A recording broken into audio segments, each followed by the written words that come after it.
दोस्तों, हम सभी जानते हैं कि भारत चीन को सीमा पर काउंटर करने के लिए स्टेल्थ बॉम्बर्स तैयार कर रहा है। इसके लिए भारत कुछ ऐसे प्रोजेक्ट्स पर काम कर रहा है जिनके पूरे होने पर भारत को बेहद ही एडवांस टेक्नोलॉजी के साथ स्वदेशी बॉम्बर्स की पहली खेप मिल जाएगी। यदि हम भारत के सीक्रेट प्रोजेक्ट ऑरा की बात करें तो यह भारत का एक स्टेल्थ बॉम्बर प्रोजेक्ट है और इस प्रोजेक्ट के तहत भारत अमेरिका के B-2 बॉम्बर्स की तरह ही एक एडवांस और टेक्नोलॉजी बॉम्बर तैयार करना चाहता है।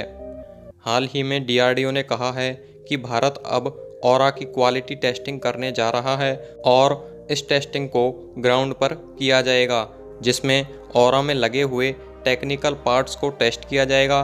इसके साथ ही खबर में एक और बात साफ कही गई थी कि जिस टेक्नोलॉजी को भारत ऑरा में टेस्ट करेगा उसे पहले स्विफ्ट UCAV में टेस्ट किया जाएगा।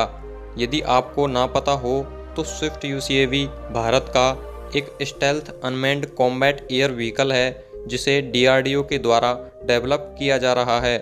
तो दोस्तों, हमने आपको बताया कि भारत ऑरा बॉम्बर की टेक्नोलॉजी को सबसे पहले स्विफ्ट UCAV में टेस्ट करेगा।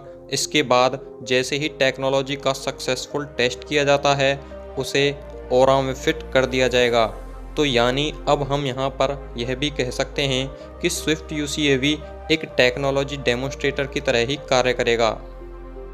तो जैसे ही यहाँ पर ऑरा बॉम्बर की टेक्निकल टेस्टिंग समाप्त हो जाएगी तो ऑरा बॉम्बर को फ्लाइट टेस्टिंग के लिए भेज दिया जाएगा और सक्सेसफुल टेस्टिंग होने के बाद इसकी प्रोडक्शन यूनिट शुरू कर दी जाएंगी। साथ ही स्विफ्ट UCAV को लेकर भी भारत ने कहा था कि भारत जल्द ही इसकी प्रोडक्शन यूनिट स्टार्ट करने वाला है। लेकिन दोस्तों, स्विफ्ट UCAV की टेस्टिंग इतनी ज़्यादा आसान नहीं होने वाली है, क्योंकि यह अनमैन्ड व्हीकल भारत का एक ऐसा हथियार होने वाला है जिसे दूसरे फाइटर प्लेन से कंट्रोल किया जाएगा। इसके साथ ही यदि इसके आकार की बात करें तो आकार में यह किसी भी फाइटर प्लेन की तुलना में छोटा होगा, क्योंकि इसके टोटल विंग की लंबाई 5 मीटर होगी। साथ ही यदि हम इसकी फुल लेंथ की बात करें तो यह 4 मीटर होगी।